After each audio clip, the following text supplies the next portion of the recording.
The reading I'd like to base my message on is from the book of Psalms.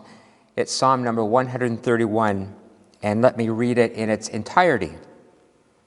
O Lord, my heart is not lifted up. My eyes are not raised too high. I do not occupy myself with things too great or too marvelous for me. But I have calmed and quieted my soul, like a child quieted at its mother's breast, like a child that is quieted is my soul. There's so much beautiful imagery in that little psalm written thousands of years ago. It's definitely one of my favorite. I love that last line. Like a child that is quieted is my soul. Beautiful to listen to, but also a challenging psalm. One of the greatest preachers of the Victorian era, a guy by the name of Reverend Charles Spurgeon, he called Psalm number 131 the easiest psalm to read, but the hardest psalm to put into practice. So what is this psalm all about? In a word, it's about contentment. Lord, my eyes are not focused on great and mighty things, but I have calmed my soul like a child that is quieted. I was reading something recently that said that one of the highest goals in life is to find contentment. If you can feel a sense of contentment in our life, a peace with who we are, where we are, even why we are establishing a lasting foundation. And I love that biblical definition of contentment as a quieting of the soul. But there's been many other definitions of the contented life. Listen to what some other great thinkers have said. Lao Tzu said, "Be content with what you have. Rejoice in the way things are. When you realize nothing is lacking, the whole world belongs to you." The political philosopher John Stuart Mill once said, "I've learned to seek my happiness by limiting my desires, rather than attempting to satisfy them." Buddha once said, "Health is the greatest gift, faithfulness the best relationship, contentment the greatest wealth." And that wonderful cartoonist and philosopher Charles Schulz of Charlie Brown fame put it this way: "Learn from yesterday, live for today, look for tomorrow, but this afternoon, just rest."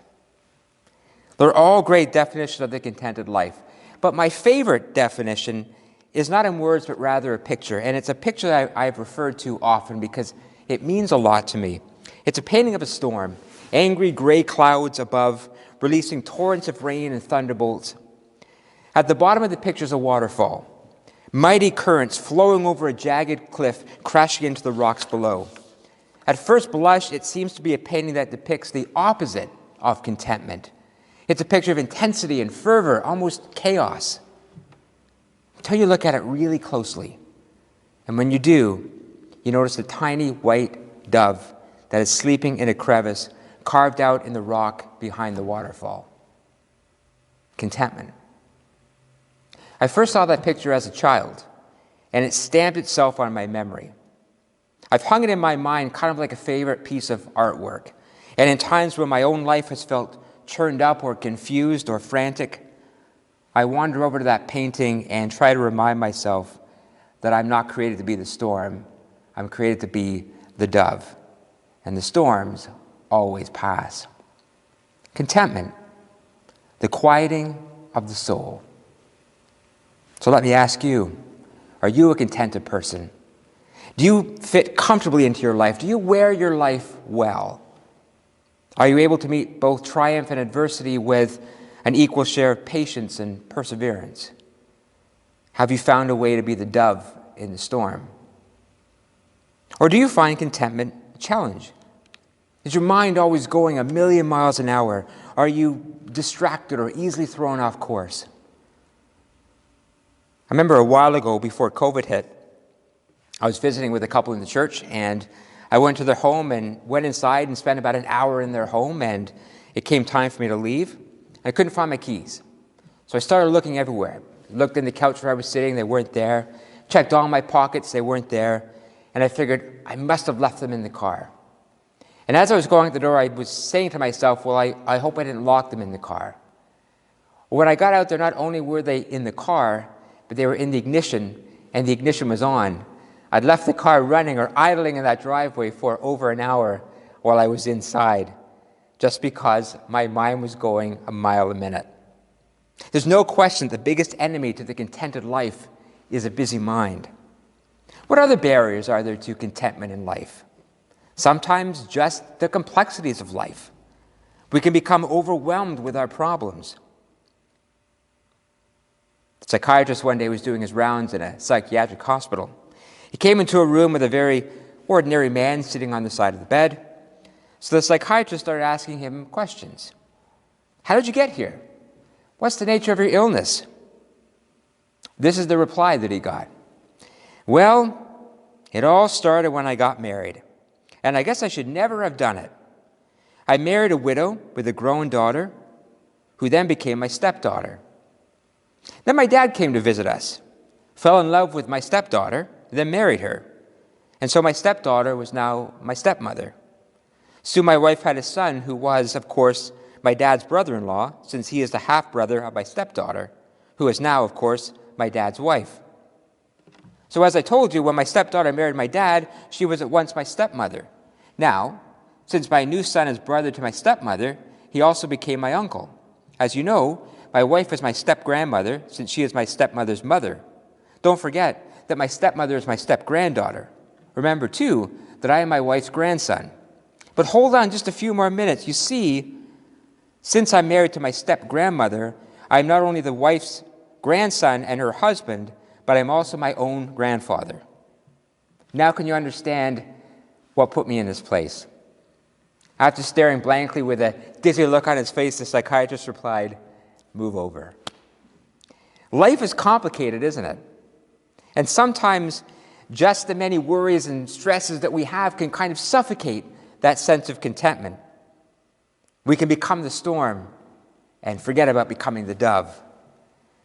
That's why I sometimes think that contentment is sometimes best grasped in experiences or even unexpected moments of peace or the settling of the soul.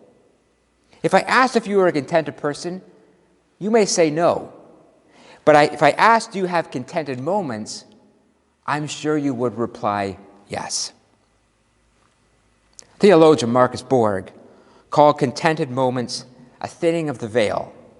In other words, moments when the veil between this world and the next, between the ordinary and the sacred, thins enough that we catch a glimpse of something beyond ourselves, that deep sense of peace or the sacred. You ever had a moment in life called that? I also call them there is a God moment, when you just know that there's more to life than we know.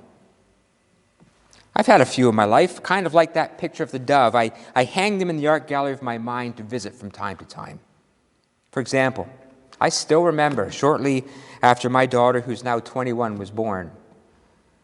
It was August of 1999. She was a month old. I was sitting on my porch. It was a beautiful summer's day. She was nestled up against my chest. I was reading a book. It was just a moment of true peace when I felt in the hands of something greater than myself. A thinning of the veil. Those moments don't come very often, but when they do, they are special. Why don't we have more of those kind of moments? Those moments of contentment, that quieting of the soul. Well, let's go back to the psalm, because I think the psalm gives us what I believe is the biggest thing that keeps us from contentment. And that's the ability, or the inability at times, to truly value and appreciate the simple things in life. The psalm puts it this way: our eyes are focused on things too mighty and marvelous for me.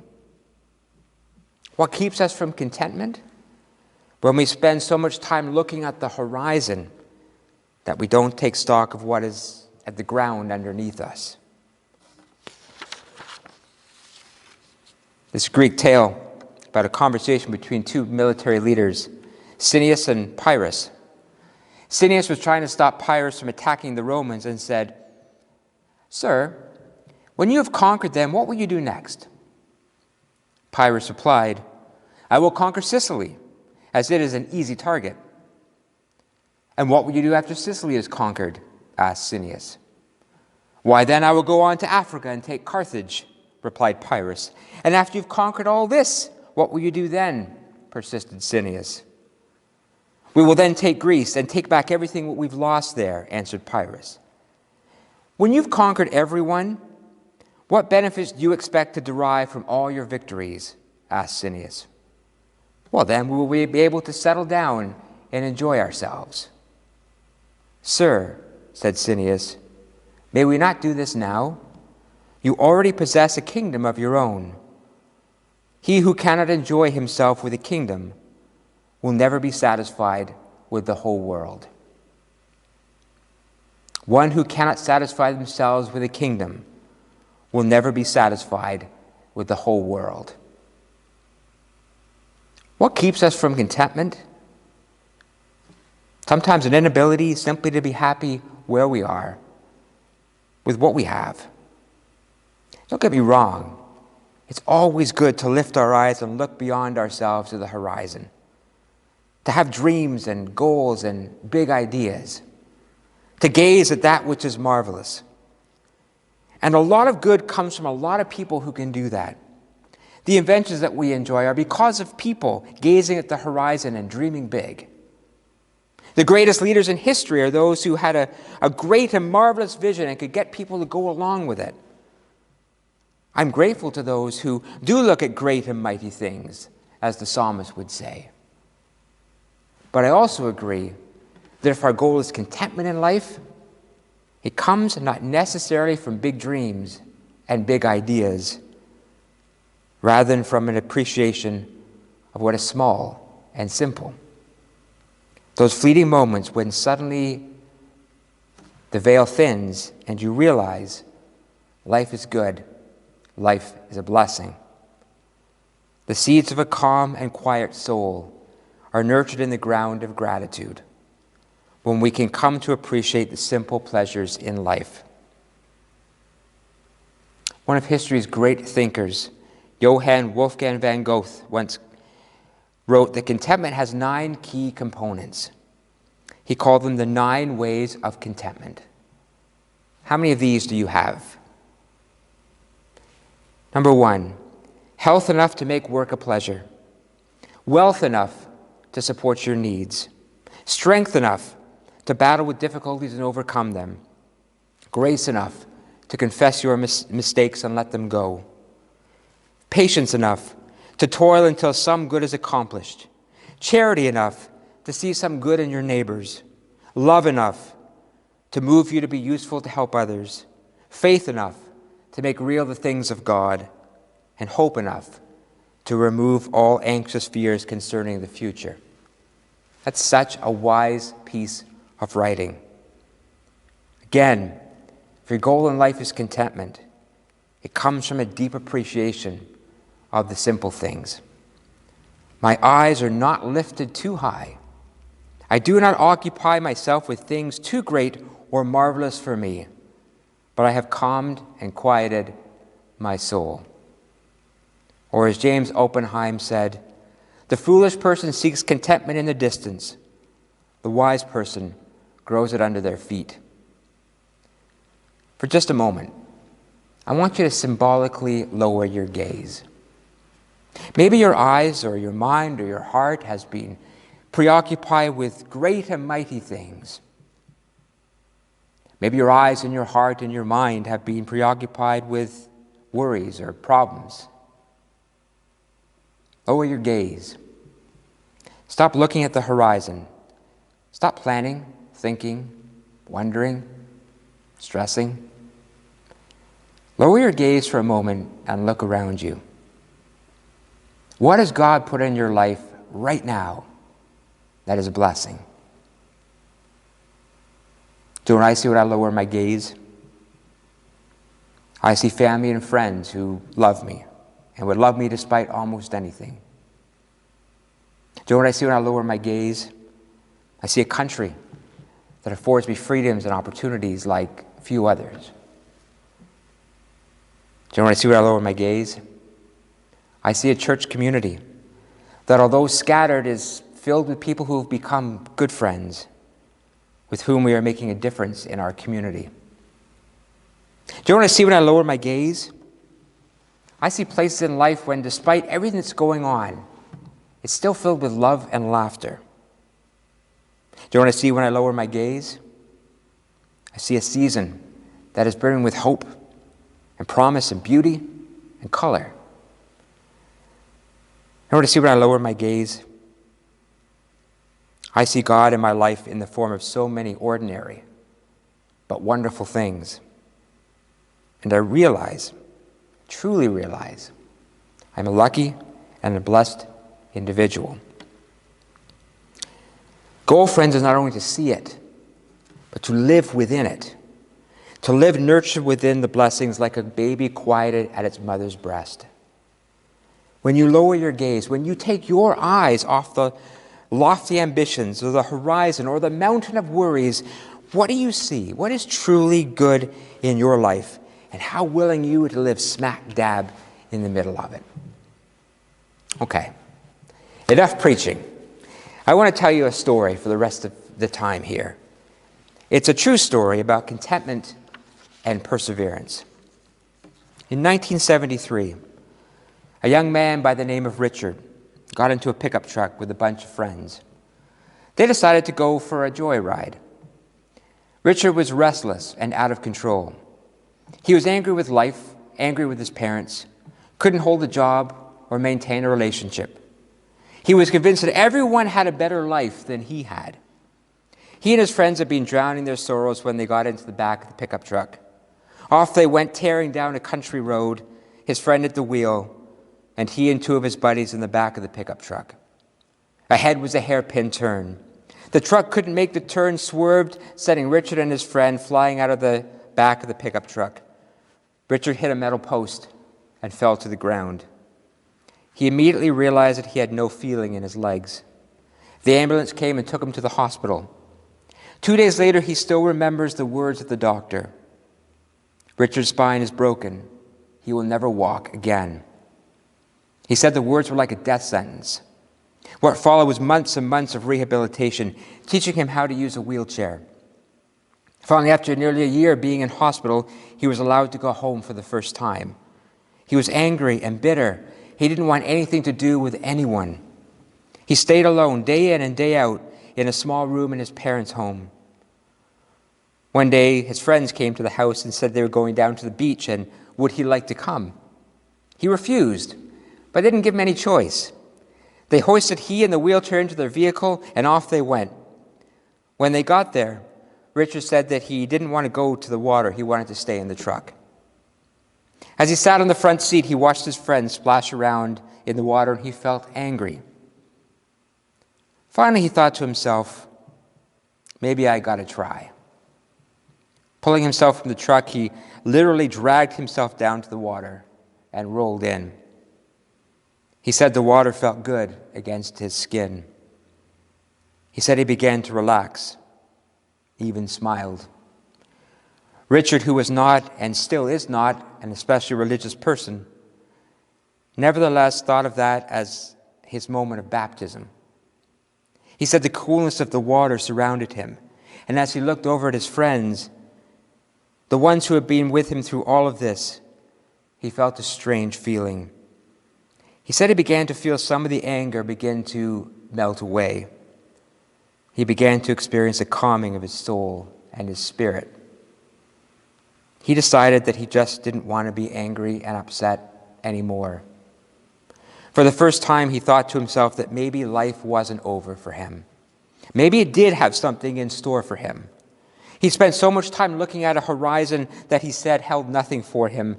Maybe it was time to start thinking about the good things that he still had in his life. Maybe it was time to start building his life on those. Listen to his words. The rushing water soothed my aching heart, and for the first time since the accident, maybe for the first time in my life, I found myself enjoying myself. He returned to school, his high school, the next week in his wheelchair, determined that he was going to do something positive. The high school coach gave him the job of coaching the girls' volleyball team. It gave him a boost. He started working out more and more, got in better and better shape. His coach encouraged him to move to Vancouver, where they were training disabled athletes for the next Olympics. He went. He also wanted to pursue his education. He ended up at the University of British Columbia. 4 years later, he became the first paraplegic to get a degree in physical education. One day he was late for class and was wheeling his way up a steep hill. He heard the sound of a person huffing and puffing along behind him, running very quickly. It was a friend of his who had come to offer to push him up the hill. Instead, Richard said, "You look like the one who needs a push. Hop on." She jumped in his lap and the wheelchair, and he pushed them both to the top. It was then he began to realize that there might be a lot he could do in his future.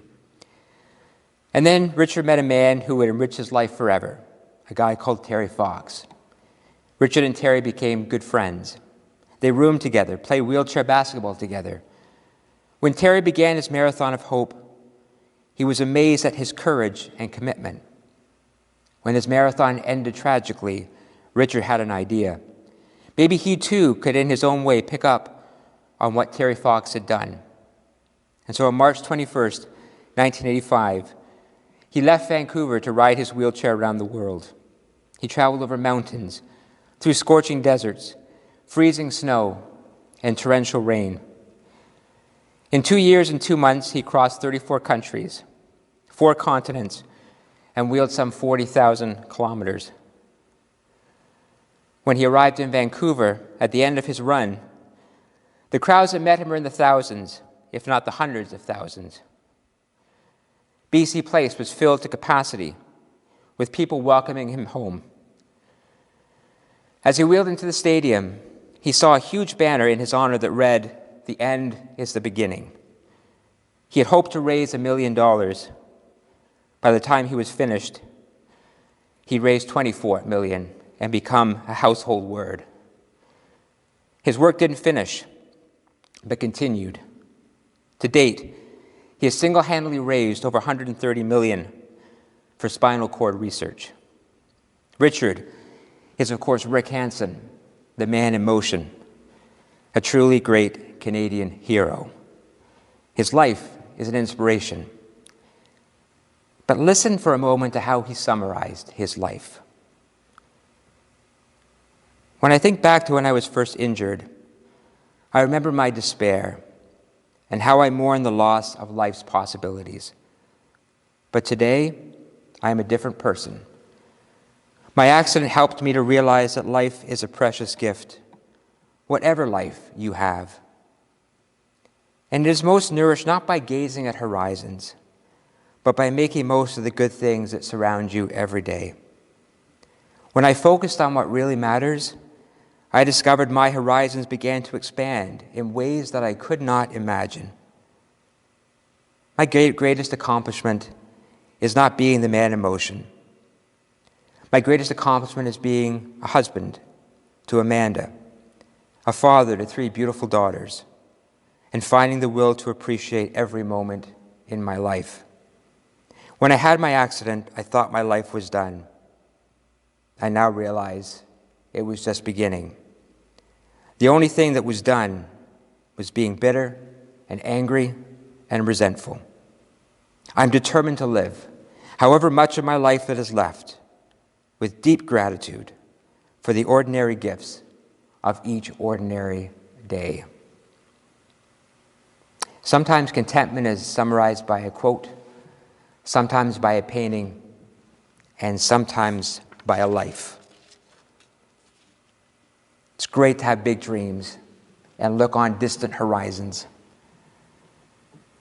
But often to make those dreams come true, from time to time, we can lower our gaze and look around us, the blessings God has given to us in ordinary moments, in the ordinary people who matter the most to us.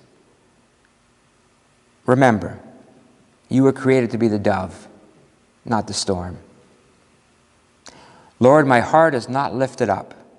My eyes are not raised too high. I do not occupy myself with things too great or too marvelous for me. But I have calmed and quieted my soul, like a child quieted at its mother's breast, Like a child that is quieted is my soul. Amen.